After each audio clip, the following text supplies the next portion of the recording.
The trust. Majority of the schools are now in trusts. They're either under the local authority or they're under trust. You can go to the trust directly. I actually did one of the trust appeals. I'm part of a trust myself. There's about 16 state schools within those, and I did a trust appeal. And there was a parent there who was unhappy about something. And she brought it all the way to the trust. She was unhappy that her child was bullied, and she took it right to the trust management. And eventually, trust management actually overruled the head teacher. So when we cross-questioned the head teacher, he couldn't answer our question. So there's a system to follow. But if you don't make this effort, you're just casual about it, never mind. No, it's never going to happen. Trust me, it's not going to happen. Yes, miracles happen. Unusual happens, but normally it will not happen. If this kind of systemization effort is not done on young people from the primary age, to encourage them to pray, in secondary, making sure they pray, and when they become baligh, monitor their prayers, the prayers are going to disappear from these children. The second fundamental after Iman disappears. Moving on, my dear respected brothers and elders. Time is short, so we don't have that much time. In schools, children now face three big challenges. One is digital, social media. In fact, the government themselves have acknowledged that allowing mobile phones in schools was a bad idea. And the ban is being introduced on mobile phones in schools. Why? Because that led to bullying happening not in the school anymore, outside where you can't control it. That bullying started happening in the middle of the night, into the midnight. You'll have often young people coming into schools, and this is for parents who got their children, given their children mobile phones. So young people coming into schools, and I'm involved in mainstream schools and Islamic schools, where they're unfit to learn because the child has slept at 3 a.m. in the morning. What is left of this child? All they're going to do, they're just going to do like this all day long. By the time they reached home, they're going to fall asleep. That child is not going to come to maktab. That child is not going to study. So you lost both worlds. You lost the academics, you lost the Islam with it as well. And the other side of the social media is parental filters. Parental filtering is very important. The government has introduced a new regulation where social media companies now have to allow filtering opportunities for young people. There is something called digital algorithm inside these social media companies do. And the way they do it is like this. If a child is, for example, accessing their TikTok, as an example, the social media company has an algorithm to try and sell something to this young child. A product, a toy, or whatever. But what happens, the digital algorithms of these companies are so bad, they try to sell graphic and pornographic material to children. So you're on TikTok, you've gone for something else, then something else they will try and sell to you. If parents do not put parental filters on their children's mobile phones, what happens? Your children watch pornography. Like it or not, that's what happens. So having parental filters is very important. All internet companies now have the option of setting up parental filters because the government has now introduced legislation. There are softwares where you can now, even Google will now allow you to put parental filters. It will allow you to put timeouts. So there's a timeout period where your social media will just cut off. Your computer will freeze. Your accounts will freeze. Say, you set it at 8 o'clock. After 8 o'clock, everything will get blocked. Phone blocked, computer blocked, internet blocked, everything. Why? Because the government, the secular government, not religious Islamic government, is looking at the harms of this on the children. They've studied it, they've researched it, they looked at it, they decided that is bad. Too late, but never late. They say, better late than never. So parental filtering is very, very important. Moving on from there, your children's friendship circle. Remember, your children's friends are no longer physical. You'd struggle to find children who've got 10 friends now. That's the honest truth. And this is not from Islamic schools, we work with state schools. It is difficult to find 10 friends who would come to each other's house or do something constructive with each other. But you will see your child has got 1,000 friends on their Facebook. 1,000 friends. Now tell me, how are you going to vet this 1,000 friends? Could one of those friends be a pedophile? Could be. How do you know? How do you know? Children are now in the habit of playing games. Innocent thing, racing game, fine. But within that racing game now, there's the option of collaboration. And a pedophile could be playing a racing game with your child. And then there's messaging. People can message each other. If there is no parental block on it, any graphic thing could be shared by your child by mistake to that pedophile. Because you haven't wisened up to put parental filters on the technology. And this has happened. I'm aware of children because I turn up at safeguarding case conferences where pedophiles, what they've done, they've taken some graphic content from the children, twisted their, especially girls, twisted their minds, taken graphic content, and I use that as a blackmail to do many, many, many bad things. And as parents, we've been quite aloof. There's about 10,000 friends on Facebook, and we're not really aware who they are, what they do. We're not putting our nose into it as parents. Moving on to the education side now. The government very recently has realized, and you would see, people learn from mistakes, that the relationship and sex education curriculum, which is a compulsory curriculum in schools, this is not optional, it's a compulsory curriculum in schools, is too graphic. Alhamdulillah, I've been part of the Relationship and Sex Education Committee from the time it started in the consultation phase. This is coming up to the 5th year now. And every time we sat in a committee, we challenged them on the graphic nature of the relationship and sex education curriculum. Finally, this last month before the election, I suppose the election was the catalyst, I suppose. Hard to say how government thinks. Election was the catalyst. 2 weeks back, they called an emergency meeting. The minister suddenly wants to meet us. I thought, wow, we're a VIP. The minister wants to meet us. What's happened? Oh, yes, we've decided. So we've been telling you 5 years now. Why have we decided about it now? We've just decided that it's too graphic for a reception child to see a person without any clothes on. Just needs a little bit of common sense to decide that. A reception child, an innocent child, your and my little baby. And what are they doing? They're showing graphic, like people without clothes. So they just decided, and the consultation's out. So as parents, you should all respond to that, saying, we feel it is the right way. You guys have finally grown up. Your senses have finally grown up. Consultation's open, in fact, still open. So as parents, you should respond to that, saying, yes, we believe it is not right to show graphic images to young people. We believe it is whatever's taught in science needs to be in the context of science, not making it graphic, not making it pornographic almost in schools. So you all have the opportunity to respond. Imagine all of you responded. There'll be 500 people that have now challenged, and adds to the weight of this thing getting implemented because it's out there now. They can't row it back anymore. If parents and community support it, they'll have to do it. Next guidance that was out is around the transgender, that the ability of young people to go and change their own gender. Imagine a little boy and a little girl, what do they exactly know about their gender? Oh, I feel a little uncomfortable in my body. I feel like a girl. People feel a lot of things.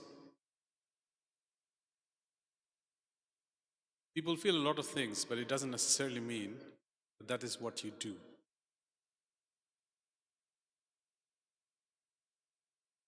You might feel You might feel a bit like your wife one day, nowadays, mashallah, it doesn't make you a woman. Or the wife sometimes feel a bit like the husband, it doesn't make her the husband, does it?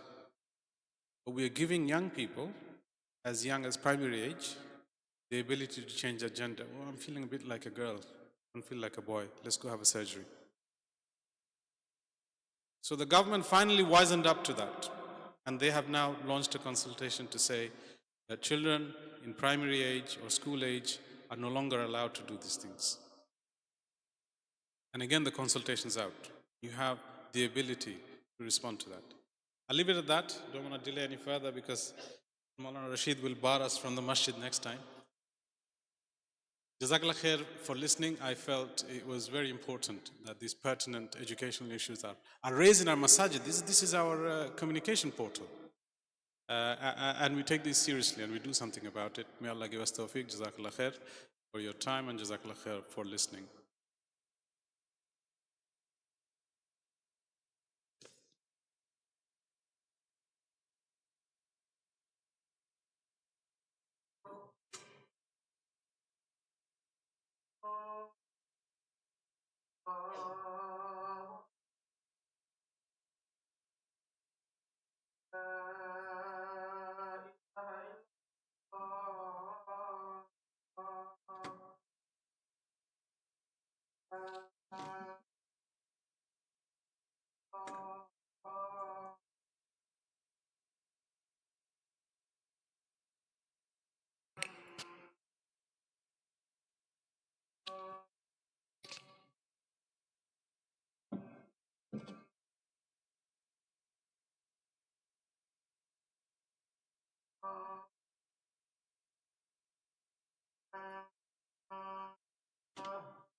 Bismillah ar-Rahman ar-Rahim. I have a few announcements.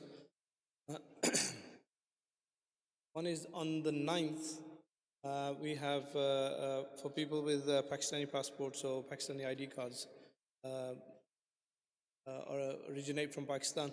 For them, the Nadra company will be coming here to our masjid on the 9th at 10 o'clock in the morning through till 5 in the evening.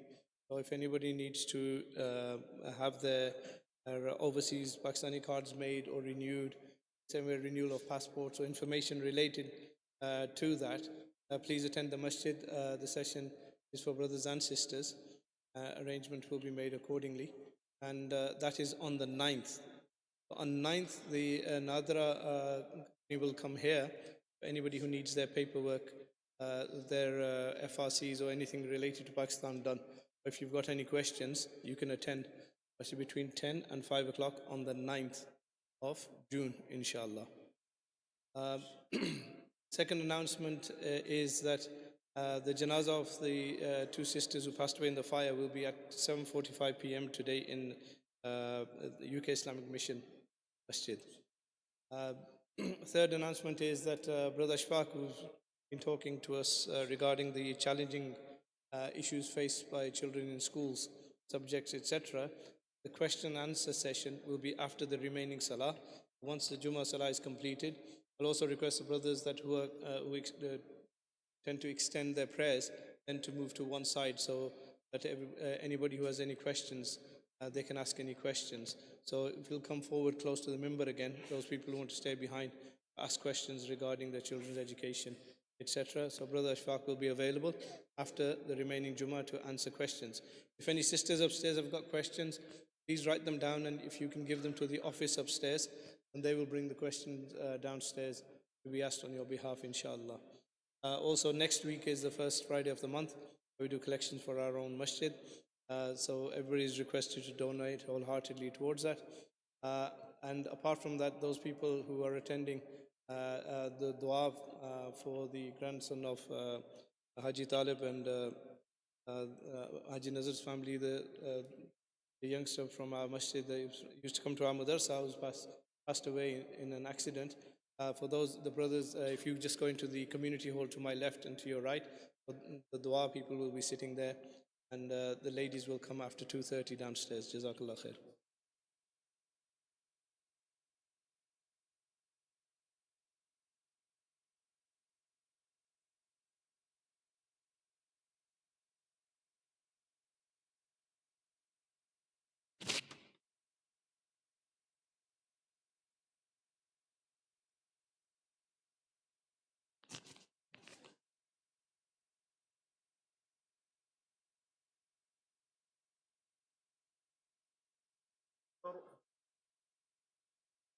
الله أكبر الله أكبر لا إله إلا الله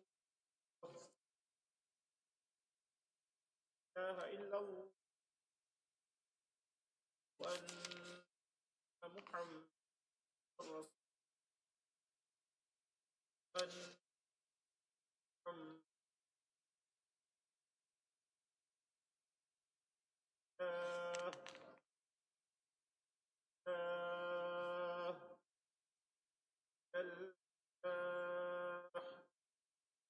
على الفلاح الله أكبر الله أكبر لا إله إلا الله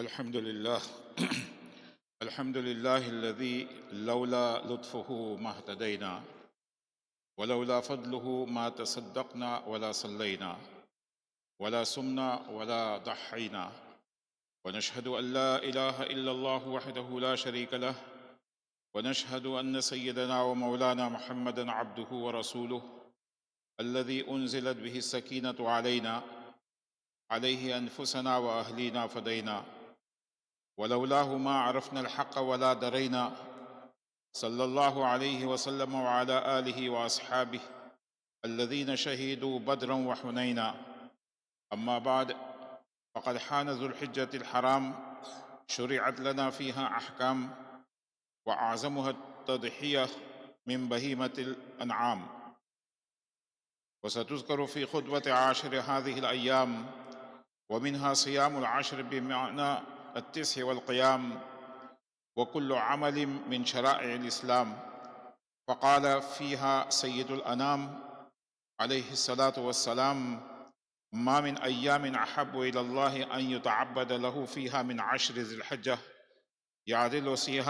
يعدل صيام كل يوم منها بصيام سنة وقيام كل ليلة منها بقيام ليلة القدر لا سيما صوم عرفة التي قال فيها عليه الصلاة والسلام صيام يوم عرفة أحتسب على الله أن يكفر السنة التي قبله والسنة التي بعده ومنها التكبير دبر الصلاة المكتوبات وكان عبد الله يكبر من صلاة الفجر يوم عرفة إلى صلاة العصر من يوم النحر يقول الله أكبر الله أكبر لا إله إلا الله والله أكبر الله أكبر ولله الحمد وكان علي رضي الله عنه يكبر بعد صلاة الفجر يوم عرفة إلى صلاة العصر من آخر أيام التشريق ويكبر بعد العصر ومنها إحياء ليلة العيد ومنها الصلاة والخطبة وقد سبق في خطبة آخر رمضان ونكرر أوائلها ما تسهيلا على الإخوان وهي من أحيا ليلتي العيدين الحديث وكان عليه الصلاة والسلام يخرج يوم الفطر والأضحى الحديث أعوذ بالله من الشيطان الرجيم والفجر وليال عشر والشفع والوتر والليل صدق الله العظيم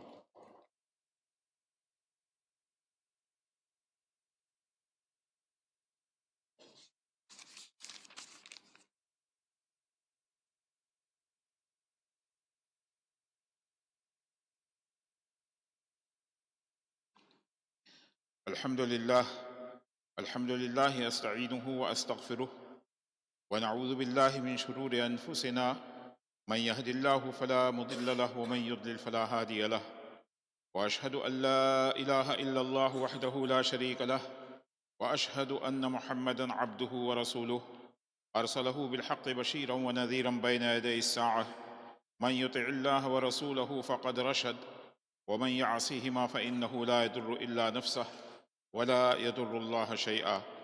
أعوذ بالله من الشيطان الرجيم. إن الله وملائكته يصلون على النبي يا أيها الذين آمنوا صلوا عليه وسلموا تسليما. اللهم صل على محمد عبدك ورسولك وصل على المؤمنين والمؤمنات والمسلمين والمسلمات وبارك على محمد وأزواجه وذريته. قال النبي صلى الله عليه وسلم: أرحم أمتي بأمتي أبو بكر وأشدهم في أمر الله عمر وأصدقهم حياء عثمان وأقضاهم علي وفاطمة سيدة نساء أهل الجنة والحسن والحسين سيدا شباب أهل الجنة وحمزة أسد الله وأسد رسوله رضوان الله تعالى عليهم أجمعين. اللهم اغفر للعباس وولده مغفرة ظاهرة وباطنة لا تغادر ذنبا. الله في أصحابي لا تتخذوهم غرضا من بعدي فمن أحبهم فبحبي أحبهم ومن أبغضهم فببغضي أبغضهم وخير أمتي قرني ثم الذين يلونهم ثم الذين يلونهم والسلطان ذل الله في الأرض من أهان سلطان الله في الأرض أهانه الله. إن الله يأمر بالعدل والإحسان وإيتاء ذي القربى وينهى عن الفحشاء والمنكر والبغي يعظكم لعلكم تذكرون فاذكروني أذكركم واشكروا لي ولا تكفرون. سووا الصفوف استقيموا.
سووا صفوفكم يرحمكم الله فإن تسوية الصفوف من تمام الصلاة.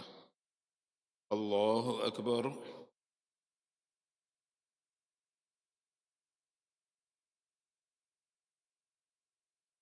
الحمد لله رب العالمين الرحمن الرحيم مالك يوم الدين إياك نعبد وإياك نستعين اهدنا الصراط المستقيم صراط الذين أنعمت عليهم غير المغضوب عليهم ولا الضالين. القارعة ما القارعة وما أدراك ما القارعة يوم يكون الناس كالفراش المبثوث وتكون الجبال كالعهن المنفوش فأما من ثقلت موازينه فهو في عيشة راضية وأما من خفت موازينه فأمه هاوية وما أدراك ما هي نار حامية. الله أكبر.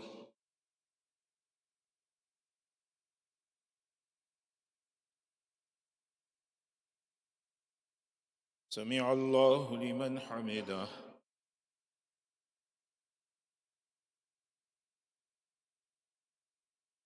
الله أكبر.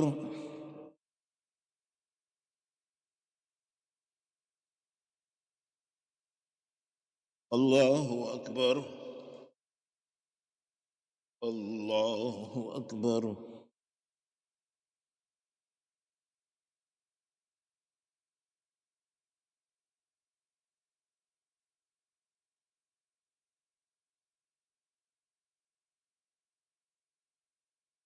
الله أكبر. الحمد لله رب العالمين الرحمن الرحيم مالك يوم الدين إياك نعبد وإياك نستعين اهدنا الصراط المستقيم صراط الذين أنعمت عليهم غير المغضوب عليهم ولا الضالين. قل أعوذ برب الناس ملك الناس إله الناس من شر الوسواس الخناس الذي يوسوس في صدور الناس من الجنة والناس. الله أكبر.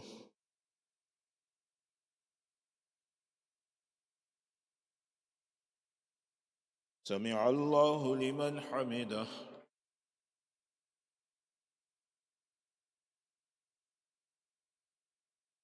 الله أكبر.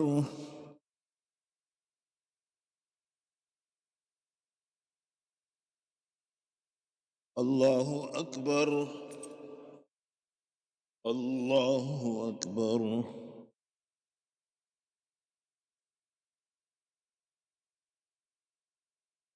الله أكبر.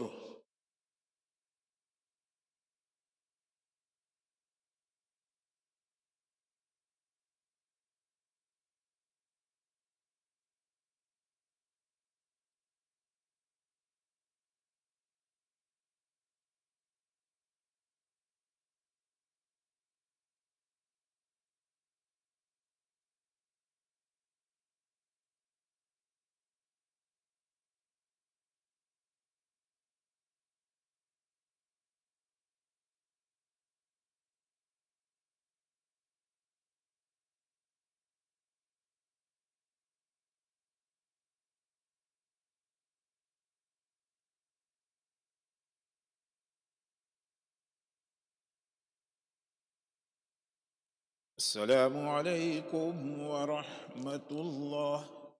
السلام عليكم ورحمة الله.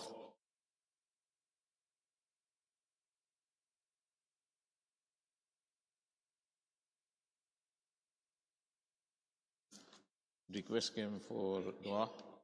Aamir Ali की तरफ से दुआ की दरख्वास्त है। मरहूम वालिदैन की मग़फ़िरत के अल्लाह ताला उनकी मग़फ़िरत फ़रमाए, जन्नतुल फ़िरदौस अता फ़रमाए। और आगे है और इम्तिहान की कामयाबी के लिए जो कि अगले जुमा को है, अल्लाह ताला इम्तिहान में मुकम्मल कामयाबी, नुमाया कामयाबी से हमकिनार करे। और भी जो बच्चे बच्चियाँ बड़े छोटे इम्तिहान दे रहे हैं, दे चुके हैं, तमाम को अल्लाह ताला कामयाबी से हमकिनार करे। बिस्मिल्लाहिर्रहमानिर्रहीम। अल्हम्दुलिल्लाहि रब्बिल आलमीन वस्सलातु वस्सलामु अला सय्यिदिल मुरसलीन। रब्बना आतिना फिद दुनिया हसनह व फिल आखिरति हसनह व क़िना अज़ाबन नार व क़िना अज़ाबल क़ब्र व क़िना अज़ाबल हश्र व क़िना अज़ाबल फ़क़्र व क़िना अज़ाबद दीन वहशुरना यौमल क़ियामति मअल मुत्तक़ीन मअल अबरार। अल्लाहुम्मा अइन्ना अला तिलावतिल क़ुरआन व ज़िक्रिका व शुक्रिका व हुस्नि इबादतिक। अल्लाहुम्मा अहसिन आक़िबतना फ़िल उमूरि कुल्लिहा व अजिरना मिन ख़िज़्यिद दुनिया व अज़ाबिल आख़िरह। अल्लाहुम्मा इन्ना नस्अलुका इल्मन नाफ़िअन व अमलन सालिहन ورزقا حلالا طيبا وشفاء من كل داء. اللهم أرنا الحق حقا وارزقنا اتباعه وأرنا الباطل باطلا وارزقنا اجتنابه. और कल जो हमारे वो सिस्टर आफिया बेगम को हमने दफन किया, उनके लिए दुआ की मग़फ़िरत की दरख्वास्त है। अल्लाहुम्मा अग़फ़िर लहा वरहमहा वसक्किनहा फ़िल जन्नह। अल्लाहुम्मा हासिबहा हिसाबन यसीरा। अल्लाहुम्मा अजअल क़ब्रहा रौदतम मिन रियाज़िल जन्नह। ربنا لا تؤاخذنا إن نسينا أو أخطأنا ربنا ولا تحمل علينا إصرا كما حملته على الذين من قبلنا ربنا ولا تحملنا ما لا طاقة لنا به واعف عنا واغفر لنا وارحمنا أنت مولانا فانصرنا على القوم الكافرين. اللهم انصر من نصر دين محمد صلى الله عليه وسلم واجعلنا منهم واخذل من خذل دين محمد صلى الله عليه वसल्लम वला तजल्ना मिनहुम। या अल्लाह हम तमाम के गुनाहों को माफ़ फरमा, हमारी ख़ताओं से दरगुज़र फरमा, तेरे अहकामात पर पूरे पूरा अमल की तौफ़ीक़ अता फरमा।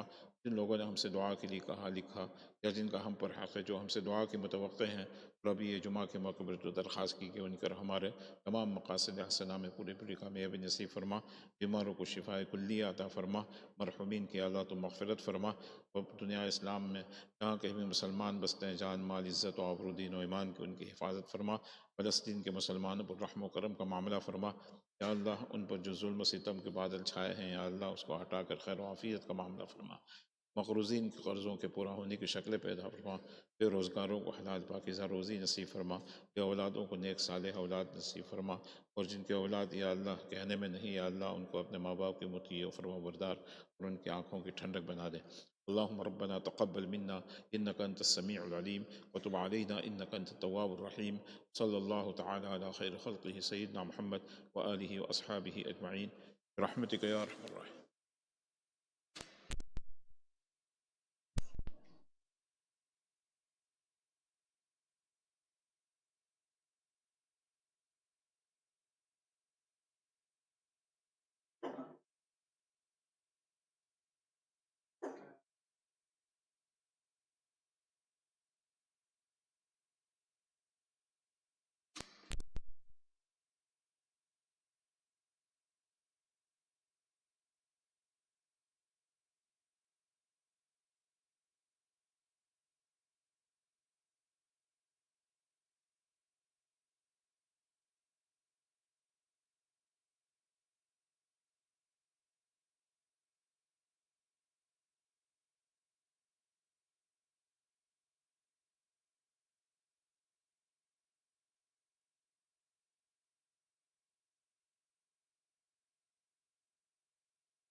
Bismillah ar-Rahman ar-Rahim.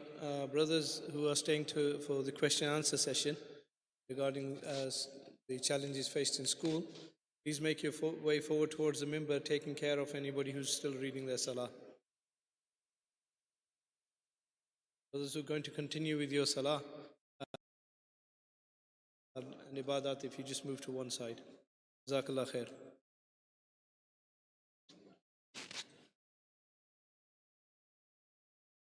Just make your way forward, Jazakallah, towards the front.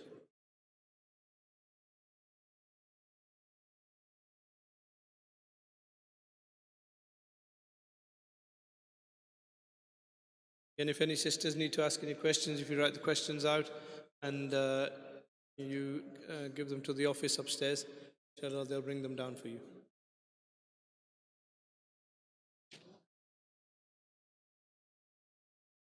So brothers who have further questions, I'm very happy to engage with you, inshallah. So just to go over, there are 4 areas that I'm very happy to answer questions on. 1 around the use of social media, 2 around prayers in schools, 3 around more controversial issues around gender change and relationship and sex education curriculum in schools.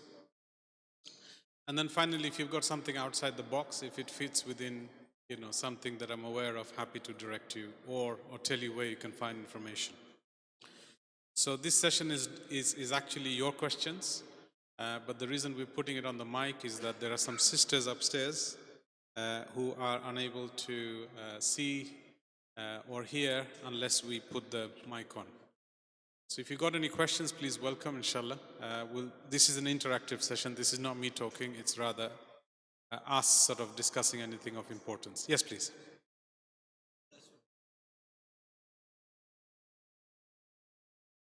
So in terms of Juma setups in secondary schools, the question is, how do you set up a Juma in a secondary school? There are 2 ways this can be done. The prayers always has to be led by somebody within the school. Schools are reluctant to have outsiders come and lead prayers within them. So usually in secondary schools, the options are to have young people who are baligh. You're talking about your 10s or 11s. You can have children who are huffaz, children who have got some kind of Islamic knowledge from the background, them as imams. Or even better, within the staff, there's lots of Muslims nowadays who are practicing or got enough knowledge. These staff can act as imams. So if one of those 2 conditions are fulfilled, schools are quite satisfied because their staff is vetted by them, or their student is considered vetted because they're still minors, so they're within their kind of control. Once that's done, what tends to happen within schools is that schools have a booking system in place. And the booking is actually under the category of clubs. So what tends to happen is that there are various clubs: dance club, cooking club, IT club, reading club. So if you're a parent and you've got a child, that child could approach the school directly. It's stronger if the child goes and approaches than the parent sometimes. Jazakallah khair. The reason behind that is that schools often take their children very seriously. So if the child goes and approaches and says, look, we need this facility and we need it during the duration of the lunch hour where the clubs take place, then more than likely schools are going to accommodate. Also, children can approach their school counselor. So every year group usually has a school counselor in place. That counselor could take it to the school council meeting to say that this many children have requested this service. And again, schools are bound to listen because when Ofsted or inspections come, they look at minutes of meeting with school counselors. So because school counselor has requested something reasonable within sort of the availability of the school, usually they have to respond. There's quite a pressure to respond because Ofsted and other sort of external bodies look at these things as well. So that's one of the easier ways of starting a Jummah in secondary schools. Yes, brother.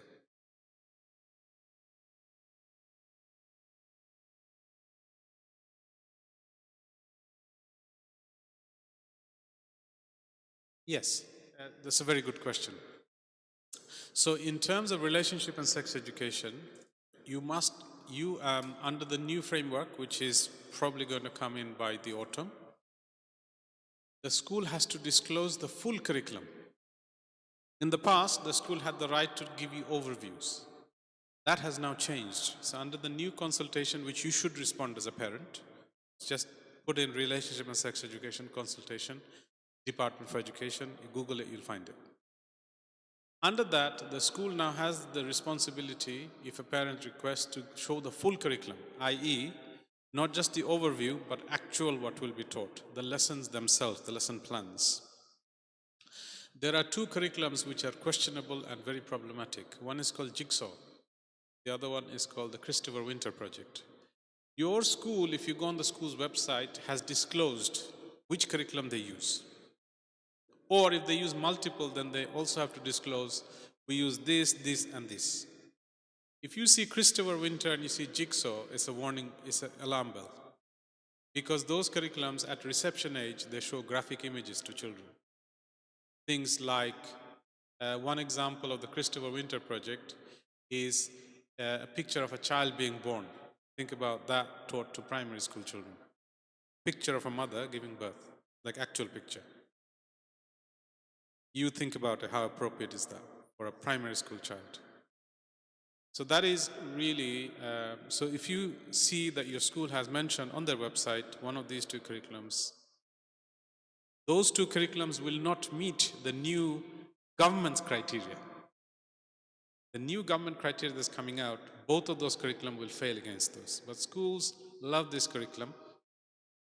It is available in majority of the schools in this country, but they're bad news.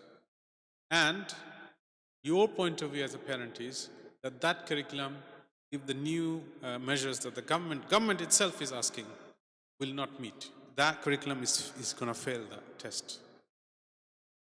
So check if one of these two curriculums are there, Christopher Winter or Jigsaw, remember those two names. If it is, these are bad news curriculums. And if you study the new RSE proposals, you can see yourself that both of these curriculums will actually fail that test. So you can start raising concern to the school that, look, this already is failing the test of the consultation. Certainly is. The consultation does become sort of statutory, which is the case for RSE, it is compulsory. Then it will also fail the compulsory test. So that means you are teaching our children. And as a parent, you have full right to check the whole thing. So you can ask for, I want to see the lesson plans. I want to see all the lesson plans. That is also within your right now. Sure. Yeah. So one of the workarounds for that is that the Association for Muslim Schools UK has a curriculum which is based on Quran and Sunnah and under the guidance of scholars, which also meets the government's framework called the Association of Muslim Schools Relationship and Sex Education Curriculum. The purpose of that is educating children according to the framework which is laid out by the government, but to explain to them the Islamic principles that underline it. So one of the things you are able to do as a parent, you can buy a single user license and use that curriculum to undo some of the misconceptions that has been taught.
It is unfortunate that under the current sort of regime that is out there, children are able to define their path. They can have the surgery later, right? So, for example, a child has decided, a boy has decided that he is no longer a he is no longer a boy, he is a girl. Then he can do that definitive surgery later. Oh, sure, sure. So the question here was that the brother has found it disturbing that children as young as primary age are able to define their gender. They're a boy, they can decide they're a girl, or a girl can decide they're a boy. Under the current framework, there is no clear safeguards for that. In fact, what happens if a boy comes out, for example, a boy has now come out and decided he's a girl, then it is under the school now has an obligation to no longer call him a boy. If a boy says, look, can you please call me a she from now? The teacher is now pressurized to call that and not make a mistake, because often teachers are scared of making that mistake. Is it they do, and what tends to happen, that there are many charities out there that work on behalf of gender change actively, right? There are a lot of LGBT lobbies, for example, Stonewall, who actively lobby schools on this behalf. So when sometimes teachers by mistake say, now the boy has decided, because physically you can see a boy, and the teacher by mistake has called the boy now a boy rather than a girl, then what tends to happen is that often these charities start representing that child, because anyone can email a charity, start representing that child, trying to get some reprimand for that teacher and so on and so forth. So that safeguard is not there at the moment. Yes, the gender transformative surgery, they can do it later, but the act of change of clothing, for example, to start wearing skirts for the boy, for the teacher and everybody else to call them she rather than a he, that can take place anytime. So that safeguard is not there. Under the new proposals, it is now pushed that no, it has to be the parents that either agree or disagree with that.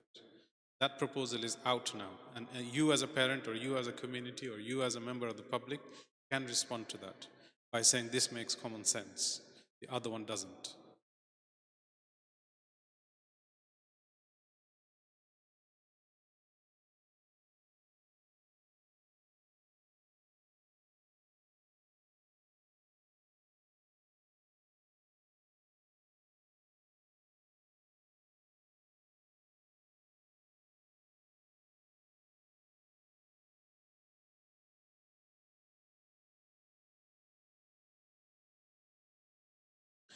Unfortunately, as I said, up until last month, those safeguards were not there.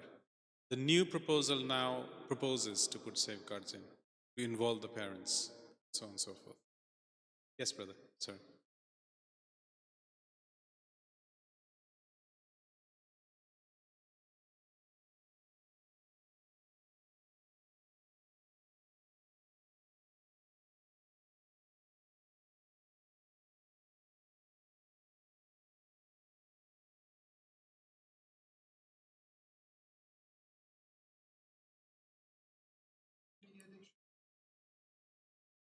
And alhamdulillah, I think, brother, you had a second thing to say. So I'll take both. You wanted to say one more thing.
Absolutely.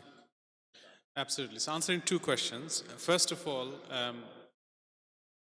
we must offer our children alternatives. Saying no is not good enough. You have to say no and then say and. So don't do this, but do this. No alone is never a solution. It's got to be no to this, but yes to that. So there is lots of, mashallah, Muslim media companies who are really, really coming up now to create a safe media for children, right? So a couple of companies who are sort of really ahead of the curve is Muslim Children's TV from South Africa. They are a good channel that you can sort of watch. Australia has got Zaki and friends. They've got lots of, I think, hundreds and thousands of hours worth of content. A new one that has just literally come in to the market called Durian. They're using artificial intelligence. They've got thousands of hours worth of material out there. So one of the ways is to safeguard children from the bad is offering a halal alternative. So one of the things that parents really need to do is to pay for those subscriptions. And also, one other very important thing around YouTube and things like those, remember, if your child is watching a cartoon on YouTube, in between there could be a very graphic image that will come because of the YouTube advert. So even if you use YouTube, there's a children's version of YouTube, called YouTube for Kids. You know, we need to make sure parents use that so those filters are actually there.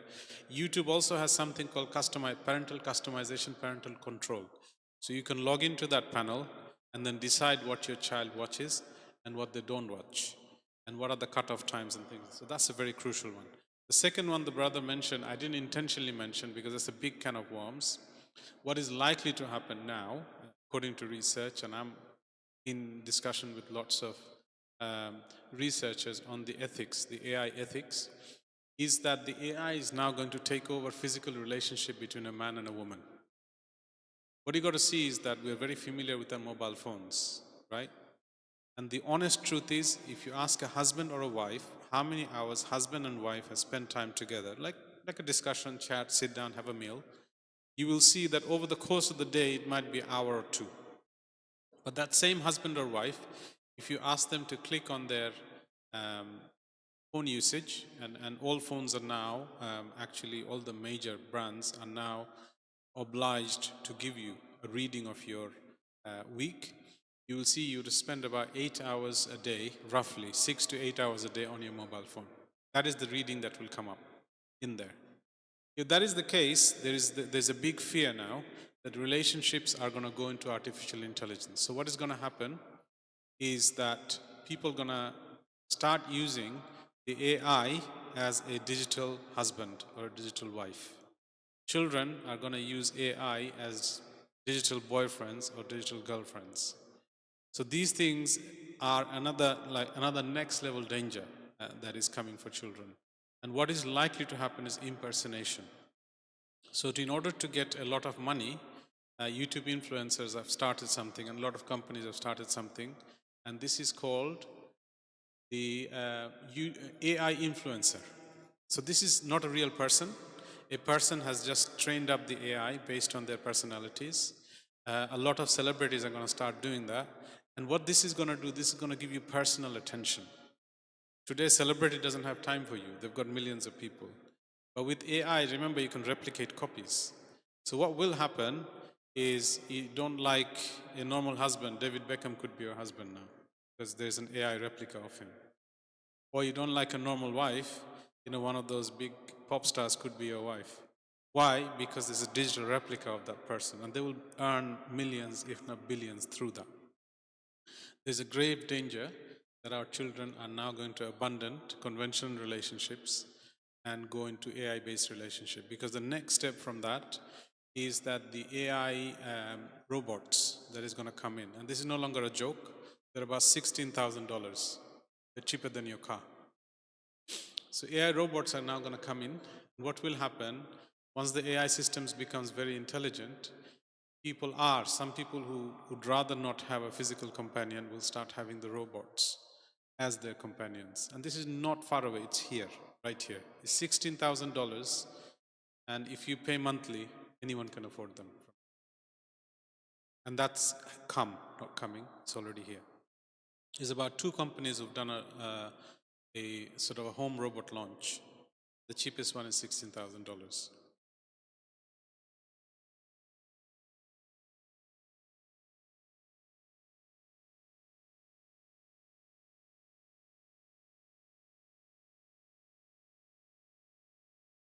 So what has happened is that the government consultation, which I mentioned that you all should respond to, so your question was, the government consultation now says that anything with the S, which is the sex part, must start at the age of 9 or beyond.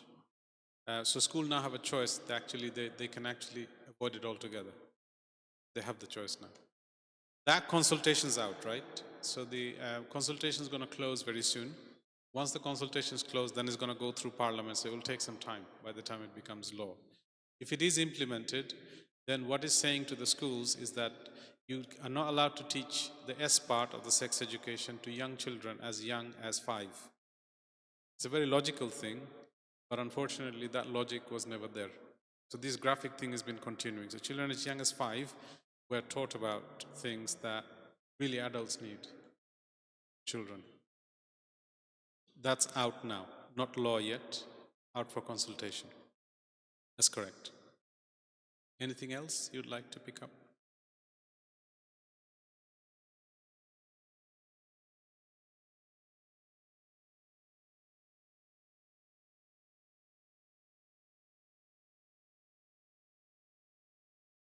So we have our friends and counterparts. So we have a global association of Islamic schools, it's called. So it's a global association for us to really talk to each other. The scary thing is, there is no difference between any country now.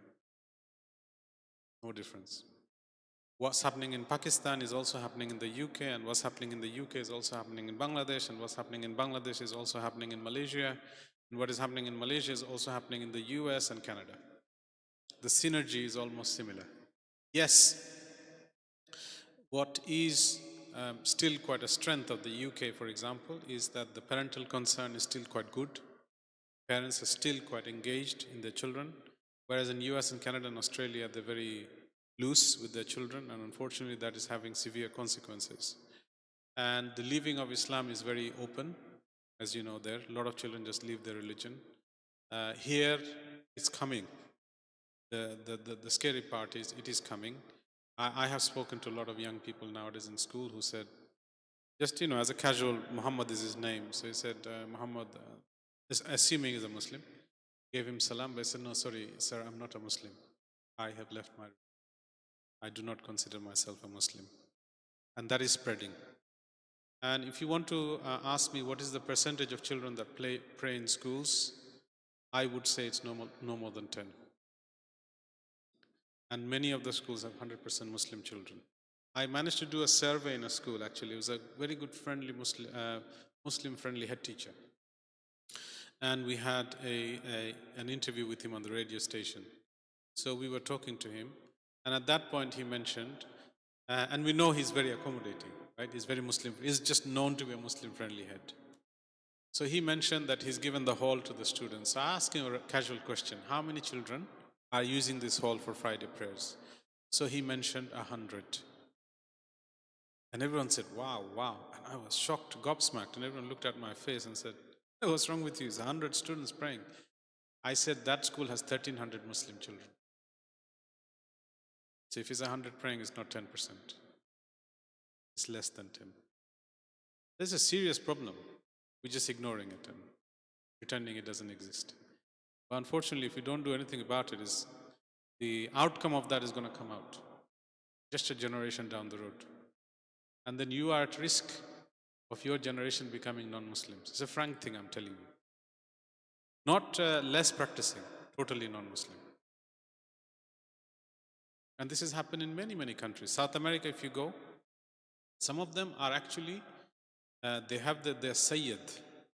They have their roots to the Sahaba, radiallahu anhum, i.e. they're the progeny of the Sahaba in South America. Lebanese background, again Arab as well, Arab and also Sayyid. And they still have their family tree with them, but they have become non-Muslims. It is not impossible.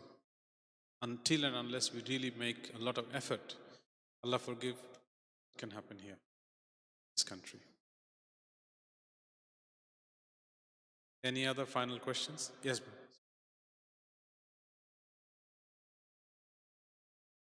Right. So, music is considered one of the aesthetic and creative curriculum. You do not have the right to withdraw your children from music lessons. However, what tends to happen with some parents is that they advise their children to adopt a certain posture. Um, sometimes insist that they have their own version of music like nasheeds. Can I practice that, for example? There are some examples where schools were a bit accommodating to say, okay, fine, you don't like it like this, do it like that. Some schools use digital instrument boards, which are not like your physical piano. So what happens, the digital instrument board, again, some Muslim children said, can we use our own style digital instruments like daf and stuff like those? Because the digital instrument board, you can put whatever you like in there, like a drum, you can put a piano, you could put whatever. So some children said, can we have our daf in there? Things like those. Or can we sing our nasheed? Some schools said, that's fine, no problem, practice it, let's have a look. But as per rules, you're not allowed to.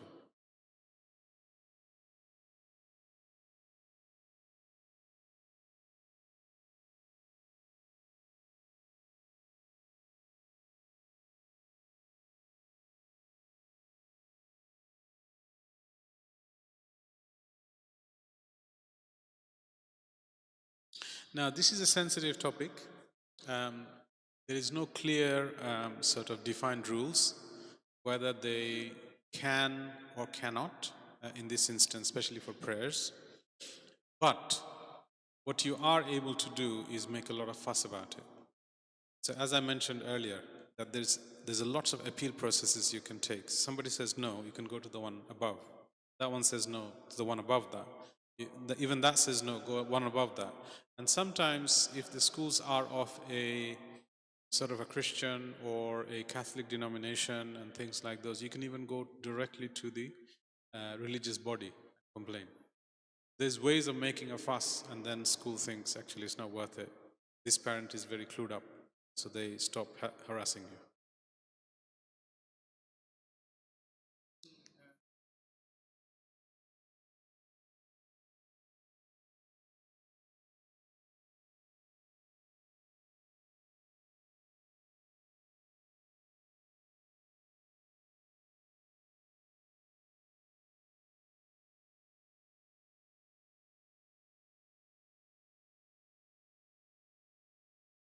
Yeah, so what I was going to say, brother, is that I mentioned to another brother there, there is an Islamic relationship and sex education curriculum which is purely based on Quran and Hadith. Sounds a bit funny, but it's all based on Quran and Hadith. That justifies and explains to the child what the Islamic point of view is and what is happening in our world. So it gives both viewpoint, the world viewpoint and the Islamic. So this is what happens in the world, and this is our view. Why is this our view? This is what Quran says about it. This is Hadith says about it. There's activities, child-friendly activities. So I would certainly recommend if you go on the Association of Muslim Schools website, the curriculum is called the Relationship and Sex Education Curriculum, but it is actually a curriculum to educate the children on the challenges.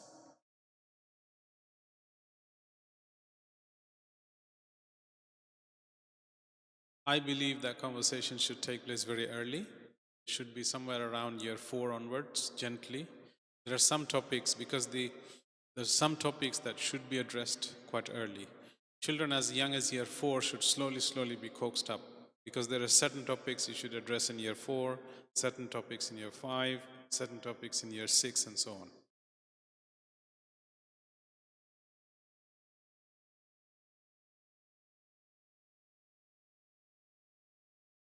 Any other final questions? Jazakallah khair for your time. Shall we make a short dua and conclude the session today? اللهم صل وسلم بارك على محمد وعلى آله وأصحابه بارك. تقبل منا إنك أنت السميع العليم وتب علينا يا مولانا إنك أنت التواب الرحيم. ربنا فاغفر لنا ذنوبنا وكفر عنا سيئاتنا. صلى الله تعالى على خير خلقه وعرشه محمد وعلى آله وأصحابه أجمعين برحمتك يا أرحم الراحمين.